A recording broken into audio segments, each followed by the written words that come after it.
बिस्मिल्लाहिर्रहमानिर्रहीम। अस्सलाम वालेकुम। आज हम लोग नंबर थ्री का लेक्चर, ये बहुत ही इंपॉर्टेंट टॉपिक है, वो डिस्कस करते हैं। पेज नंबर है 71। टॉपिक है linear Diophantine equation. Linear Diophantine equation, तो इसकी डेफिनेशन पढ़ते हैं। ये एक आज इसका थ्योरम करेंगे और उसके साथ ही इसके रिलेटेड जो क्वेश्चंस हैं, अगर आप इसका थ्योरम अच्छे तरीके से कर लेते हैं तो आप इसका क्वेश्चन ईजिली सॉल्वेबल हो सकते हैं। देखें, the equation in two variables a x plus B Y is called linear Diophantine equation if a b जो है वो ए बी सी जो है बिलोंग करते हैं इंटीजर्स हैं। मतलब इसमें जो ए बी और सी हैं कोई भी इंटीजर्स नहीं होंगे, कोई भी कॉन्स्टेंट नंबर्स होंगे। और उसमें जो बाकी इसके साथ इसके वो कहते हैं कि आर नोट बहुत ज़ीरो, दोनों ज़ीरो नहीं होंगे। उसके बाद has a solution, a b जो होंगे वो दोनों ज़ीरो नहीं होंगे। ए बी सी जो हो कोई भी कॉन्स्टेंट होंगे, नंबर्स होंगे, और इसमें जो ए बी होंगे वो उनका ज़ीरो नहीं होना। ए बी जो है वो इन दोनों में से दोनों ही इकट्ठे ज़ीरो नहीं हो सकते, और वैसे एक हो सकता है। तो और जो सी है वो इसमें ज़ीरो ये भी हो सकता है। सोल्यूशन वो कहते हैं इसके जो सोल्यूशंस आएंगे वो इन सेट ऑफ इंटीजर्स की फॉर्म में आएंगे। दीज इक्वेशंस जो हैं वो इसको हमारे पास दो मैथमेटिशियन आएंगे, एक डाइफेंटस है और इसके बाद साथ है ब्रह्मगुप्ता। अब डाइफेंटस ने कहा था इसके बारे में, डाइफेंटस ने ये कहा था कि इसके ये जो लीनियर डाइफेंटाइन इक्वेशन है इसका यूनिक सोल्यूशन होंगे, वो मतलब कि एक्स नोट और वाई नोट, इसका एक सोल्यूशन आएगा। उसने जस्ट एक सोल्यूशन निकाल के दिया था कि अगर इस तरह की कोई भी इक्वेशन होगी और उसके बारे में उन्होंने बता दिया कि ए बी जो है वो दोनों ज़ीरो नहीं होंगे और इकट्ठे, और उसके बाद ए बी सी जो होंगे वो कोई भी इंटीजर होंगे। और ये उसने बता दिया डाइफेंटस ने कि जो इसका होगा वो एक सोल्यूशन निकलेगा। और लेकिन जो उसके आगे ब्रह्मगुप्ता ने क्या कहा था, उसने कहा था कि इसका जनरल सोल्यूशन हम निकाल सकते हैं। इससे जो उसने डाइफेंटस ने जो ये वाली कोई भी यूनिक सोल्यूशन फ़र्ज़ करें, इस इक्वेशन के सोल्यूशन आए हैं एक्स नोट और वाई नोट आए हैं। तो अब ये दिए किसने, ये दिए हैं इस एक इक्वेशन है, ये देखें V Y is equal to C. फ़र्ज़ करें जो इस तरीके से आप समझें कि जो डाइफेंटस है उसने इस इक्वेशन को इस्तेमाल करके उसने कहा कि इस इक्वेशन का ये एक सोल्यूशन आया है। लेकिन आगे ब्रह्मगुप्ता ने क्या कहा, इस सोल्यूशन से हम लोग जनरल सोल्यूशन निकाल सकते हैं। मतलब कि मोर और काफ़ी सारे हम इसमें इस इक्वेशन को इस्तेमाल करके हमें जनरल सोल्यूशन निकाल सकते हैं, वैल्यूज़ और भी निकाल सकते हैं। तो ये दोनों साइंटिस्ट ने इसके ऊपर काम किया। तो कैसे, ये देखिए हम लोग, मैं आपको बताती हूँ एग्जाम। तो अब यहाँ पर देखें ज़रा, मैंने यहाँ पे इसको आपको समझाने के लिए एज यहाँ पे रजिस्टर पे किया। देखें ज़रा कि लीनियर डाइफेंटाइन इक्वेशन में इसका जो थ्योरम है वो कैसे होगा, पहले हम इसको थोड़ा सा समझ लेते हैं। तो वो कहते हैं कि हमारे पास जो लीनियर डाइफेंटाइन इक्वेशन है वो ये वाली है, ये s is equal to x not और ये सारा ये y not minus a over d t, ये वाली सारी है। अब इसमें जी जो है डी जो है वो इसके जी सी डी है, और उसके बाद एक्स नॉट और वाई नॉट, ये वो सोल्यूशन है जो मैंने आपको पहले बताया कि एक्स नॉट और वाई नॉट, डाइफेंटस ने कहा था कि हम इक्वेशन से x not y not solution निकाल सकते हैं। और आगे जो है इनके सोल्यूशन निकालने के लिए हमें जो ब्रह्मगुप्ता ने कहा वो ये वाला केस कहा कि हम काफ़ी सारी इसमें वैल्यूज़ मालूम कर सकते हैं। तो कैसे, अब देखें बुक पे जो इसकी डेफिनेशन है वो कैसे बताई हुई है कि वो कहते हैं कि हमारे पास ए और b are not both zero. मतलब क्या है कि ए और बी जो हैं वो दोनों ज़ीरो ना हो। इसका मतलब क्या है, देखें ज़रा यहाँ पे समझते हैं। यहाँ पर समझते हैं कि देखें इसमें चार केसेस हम बना लेते हैं। देखें, एक वो कहते हैं कि ए बी, देखें अगर एक इक्वेशन है, इक्वेशन ये वाली इक्वेशन जो है यहाँ पर मैं लिख देती हूँ दोबारा। ए क्या इक्वेशन है, A x plus B Y is equal to C. ठीक है, अब A x plus B Y is equal to C, अगर इसमें आपको ए और बी वो कह रहे हैं कि ये बोथ जो है वो नोट ज़ीरो नहीं होने चाहिए। ठीक है, ज़ीरो नहीं होने चाहिए। अगर ये देखें, अगर ये ज़ीरो हो गए तो इधर भी ज़ीरो इधर भी ज़ीरो इज इक्वल टू सी, मतलब कि ज़ीरो हो जाएगा ना, सोल्यूशन एग्जिस्ट नहीं करेगा। सोल्यूशन डज नॉट एग्जिस्ट मैंने यहाँ पे लिख दिया है। ठीक है, तो आपको पता है जब सी इज इक्वल टू ज़ीरो, ना ए ना एक्स की वैल्यू कोई भी वहाँ पे सोल्यूशन आएगा, ना वाई का साथ आएगा कोई, यानी कि एक्स और वाई का कोई सोल्यूशन नहीं आएंगे ना। तो वहाँ पर क्या होगा, solution does not exist, solution exist नहीं करता। लेकिन अगर एक ज़ीरो ना हो और एक ज़ीरो हो जाए, ठीक है, अगर एक ज़ीरो हो जाए और दूसरा ज़ीरो ना हो, तो तब क्या होगा कि यहाँ पर देखें अगर ए ज़ीरो हो गया है तो यहाँ से बी की वैल्यू तो आएगी ना। देखिए ना, सी कोई भी कॉन्स्टेंट, सी अगर हम टू रख लेते हैं और थ्री भी यहाँ पे टू रख लेते हैं, सबको वैल्यू दे देते हैं, या थ्री वन टू कुछ भी दे देते हैं। तो यहाँ पर देखें फिर अगर ए ज़ीरो हो जाएगा तो यहाँ से बी की वैल्यू तो निकलेगी ना, बी की जो भी वैल्यू होगी, तो हम मतलब कि यहाँ से हम लोग सोल्यूशन एक फाइंड आउट कर सकते हैं। तो इन दोनों को ज़ीरो नहीं होना। अगर हम यहाँ पे बी की वैल्यू ज़ीरो रख लेते हैं तो यहाँ से फिर वाई का सोल्यूशन ही नहीं आएगा। तो यहाँ पर देखें हमें अगर वो कहते हैं कि आर नॉट बोथ ज़ीरो, दोनों ज़ीरो नहीं होने चाहिए, मतलब उनका क्या है कि एक ज़ीरो हो सकता है और दोनों भी ज़ीरो नहीं हो सकते। अगर दोनों ज़ीरो हो गए फिर भी सोल्यूशन एग्जिस्ट नहीं करेगा। अब देखिए एक ज़ीरो हो गया, दूसरे फिर अगर ये वाला ज़ीरो हो गया, ए ज़ीरो ना हो, तो यहाँ से हम एक्स की वैल्यू निकाल सकते हैं। अब यहाँ पर देखें इधर अगर ए ज़ीरो हो गया और बी ज़ीरो ना हुआ, फर्स्ट कर यहाँ पे टू रख देते हैं, तो यहाँ से वाई की वैल्यू आ जाएगी, टू तो डिवाइड हो जाएगा सी के नीचे जाके इस तरीके से, ठीक है। हम यहाँ से वाई यानी कि कोई ना कोई सोल्यूशन फाइंड कर सकते हैं। तो यहाँ पर देखें अगर दोनों ही ज़ीरो ना हो, अगर दोनों ही ज़ीरो ना हो, ना ये ज़ीरो ना ये ज़ीरो, तो A x plus B Y is equal to C, ये तो वैसे ही आ गया ना। अब इसका सोल्यूशन कैसे निकलेगा? अगर ए बी दोनों ज़ीरो ना हो तो इसका सोल्यूशन फाइंड आउट करने के लिए हमारे पास हम लोगों ने एक थ्योरम बना लिया। हम लोगों ने नहीं, मतलब मैथमेटिशियन, उन्होंने एक थ्योरम बना दिया कि लीनियर डायफेंटाइन इक्वेशन, उसको क्या कहते हैं, लीनियर डायफेंटाइन इक्वेशन बना दी कि इसको सॉल्व करने के लिए हम ये थ्योरम अप्लाई करेंगे तो इसके जो भी फिर इसका एक यूनिक सोल्यूशन आएगा। अब देखिए आगे यहाँ तक मैंने आपको बता दी, जो ऊपर पहले दो लाइन्स में यहाँ पर बताई गई है, ये देखें यहाँ पर बताई गई है। यहाँ पर वो ये बता रहे हैं कि अगर इसका जो है वो ए एक्स प्लस बी वाई जो है वो इन दोनों में से एक, देखें अगर दोनों ज़ीरो होगा तो सोल्यूशन एग्जिस्ट नहीं करेगा। अगर दोनों ज़ीरो ना हुए तो A x plus B Y को बनाने के लिए, इनके सोल्यूशन निकालने के लिए हमारे पास जो है वो हम लोगों ने ये वाला हम इसको इस्तेमाल करेंगे। उसको थ्योरम को कहते हैं लीनियर डायफेंटाइन इक्वेशन, कहते हैं डायफेंटाइन इक्वेशन, ठीक है।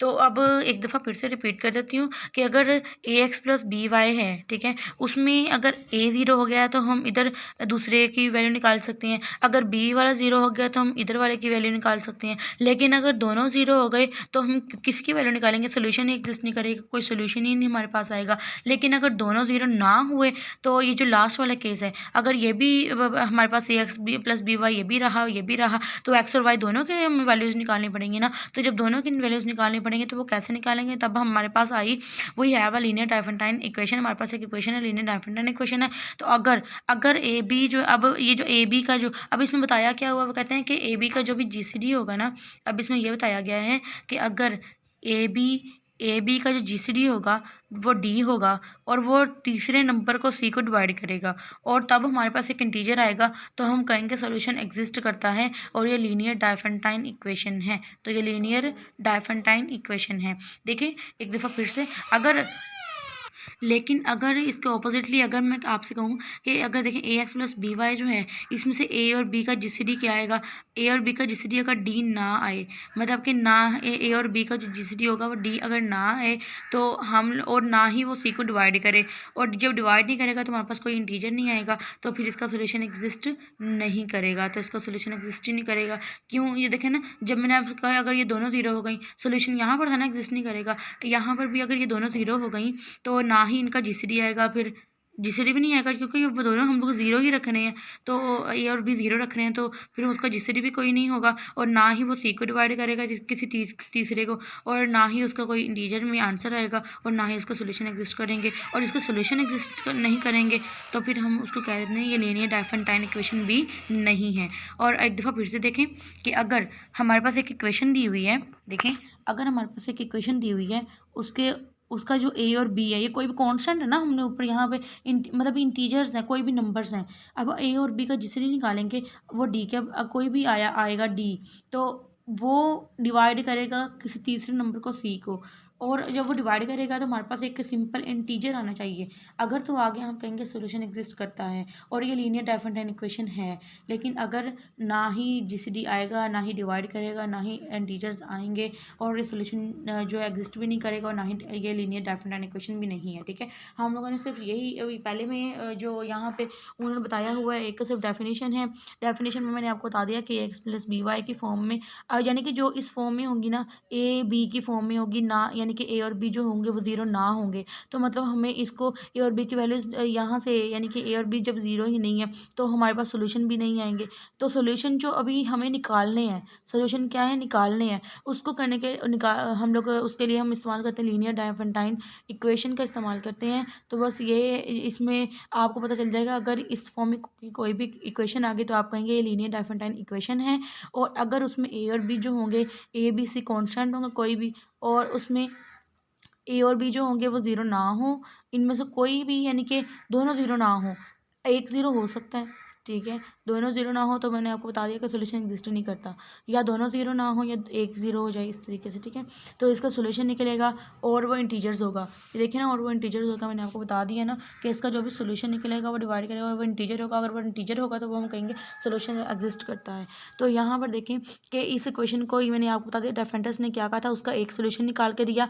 डेफेंटस ने कहा अगर इस तरह का कोई भी इक्वेशन आ जाए हम उसको सोल्व करने के लिए लीनियर डायफेंटाइन इक्वेशन का इस्तेमाल करेंगे और उसका जो भी सोल्यूशन आएगा, यानी कि इसको सोल्व किया, हमारे पास एक सोल्यूशन, ये वाला यूनिक सोल्यूशन आ गया। अब इस सोल्यूशन से फिर आगे ब्रह्मगुप्ता ने कहा कि हम इससे जनरल सोल्यूशंस और भी निकाल सकते हैं। तो ये ब्रह्मगुप्ता ने कहा था कि जनरल सोल्यूशन हम इसमें से निकाल सकते हैं, और ये इंडियन मैथमेटिशियन था, और उसके बाद हम लोग इसको फिर इस्तेमाल करते हैं। तो इसमें जो छुपी हुई दो स्टेटमेंट है, इसमें कितनी है, दो स्टेटमेंट्स हैं। एक स्टेटमेंट तो ये वाली है ऊपर वाली, जहाँ तक डायफेंटस ने काम किया, यानी कि एक सोल्यूशन निकाला, मतलब कि यहाँ से हमें यहाँ तक लेकर आना है इसका आंसर। आप ये देखें, जब आप इसमें प्रूफ भी कर रहे हैं ना, प्रूफ में आपने ये ले लेना है, ठीक है, प्रूफ में आपने ये ले लेना है। तो यहाँ पे उसके बाद आपने जब इसको करना है, करते करते यहाँ पर जो है वो आपके पास एक सोल्यूशन आ जाएगा, जिसको आप एक्स नोट और वाई नोट का नाम देंगे। मैंने यही आपको पीछे बताया ना कि जब आप इसको प्रूव करवाएंगे तो आपका आंसर ये आएगा। अब इसमें दो स्टेटमेंट मैंने आपको कहा था, पहली स्टेटमेंट पहला है आपका, यहाँ से यहाँ तक आंसर पूरा हो जाता है जब आपका ये वाला निकल आएगा।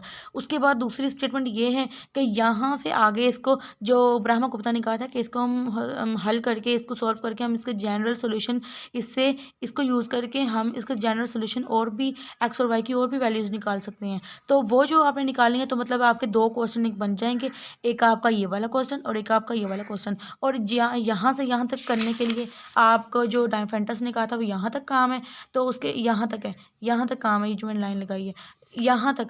उसके बाद क्योंकि यहाँ पे एक्स नोट की वैल्यू भी आ गई और एक्स वाई नोट की वैल्यू भी आ गई, ठीक है।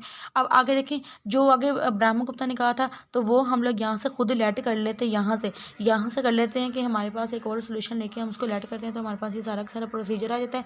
लास्ट पे जाके हमारे पास फिर जो है वो x1 और y1 की वैल्यूज़ आ जाती हैं। देखिए ना, पहले x0 y0 हमारे पास सोल्यूशन है, अब यहाँ पे x1 y1 आ गया, मतलब हमने इससे और भी जनरल सोल्यूशन निकाल लिया x और y के, ठीक है। उसके बाद हम लोगों ने इसी तरीके से इसको ब्रैकेट्स में हम लोगों ने यहाँ पे इसको लिख देना है। तो अभी आई होप कि आपको इसके थोड़ी सी कंसेप्ट की समझ आई होगी कि मेरा बताने का मकसद क्या है, कि इसके अंदर मैंने आपको यही बताना था कि इसके अंदर दो स्टेटमेंट्स छुपी हुई हैं, दो मैथमेटिशियंस के नाम हैं, और उन्होंने क्या क्या कहा वो भी आपको समझ आ गया होगा। और पहली ने यहाँ से हमारे पास एक जनरल सोल्यूशन निकाला, और दूसरे ने कहा कि हम इसमें से आगे भी सोल्यूशन निकाल सकते हैं, जनरल सोल्यूशन निकाल सकते हैं। इसने यूनिक निकाला आगे, जहाँ हम जनरल सोल्यूशन निकाल सकते हैं। और उसके बाद मैंने आपको स्टेटमेंट का भी बता दिया, तो कि उसमें क्या कहा हुआ है, और बाकी इसमें ए बी का भी बता दिया कि ज़ीरो कैसे हो। और बाकी ये वाला एक दफ़ा आप इसको समझें एक दफ़ा खुद, फिर के अगर दोनों ज़ीरो हो जाएं तो उसका सोल्यूशन नहीं निकलेगा, अगर एक ज़ीरो हो जाए तो फिर भी सोल्यूशन आएगा। अगर एक इन दोनों में से, ये दोनों एक ही चीज़ है, ठीक है। अगर दोनों ज़ीरो ना हो तो फिर हम उसको सोल्व कैसे करेंगे, देखिए ना, एक ज़ीरो हो जाए तो दूसरे का सोल्यूशन ऑटोमेटिकली खुद ही निकल आएगा। लेकिन अगर दोनों ज़ीरो ही ना हो, अगर दोनों ज़ीरो हो जाए तो मसले ही ख़त्म है, वो तो सोल्यूशन एग्जिस्ट नहीं करे, वो डायफेंटाइन इक्वेशन भी नहीं है। लेकिन अगर दोनों ज़ीरो ना हो तो उसको हम सॉल्व कैसे करते हैं, उसको सॉल्व करने के लिए हमने लीनियर डायफेंटाइन इक्वेशन बनाई। तो उसके बाद फिर मैंने बताया कैसे सॉल्व होगा। अगर तो इसका जो है वो जीसीडी इन दोनों का डी आ गया और वो सी को डिवाइड करता हुआ फिर आंसर इंटीजर्स आएंगे, तो ये इसका सोल्यूशन एग्जिस्ट करेगा, तो वो ये लीनियर डायफेंटाइन इक्वेशन होगी। बस ये थोड़ा सा, और अगर ना होगा तो वो इस तरीके से सोल्यूशन एग्जिस्ट नहीं करेगा। बस आप फिलहाल यहाँ तक इतना सा कंसेप्ट रख रहे हैं, हम नेक्स्ट वीडियो में इसका प्रूफ भी कर लेते हैं और इसको मज़ीद इसको फर्दर मोर और समझ लेते हैं। तो इसके काफ़ी थोड़ा सा बड़ा प्रूफ है और ये समझने वाला भी है बहुत अच्छी तरीके से, तो हम इसको नेक्स्ट में ही कर लेंगे इंशाल्लाह। चलिए जी, मिलते हैं नेक्स्ट वीडियो में, तब तक के लिए अल्लाह हाफिज़, अल्लाह निगहबान।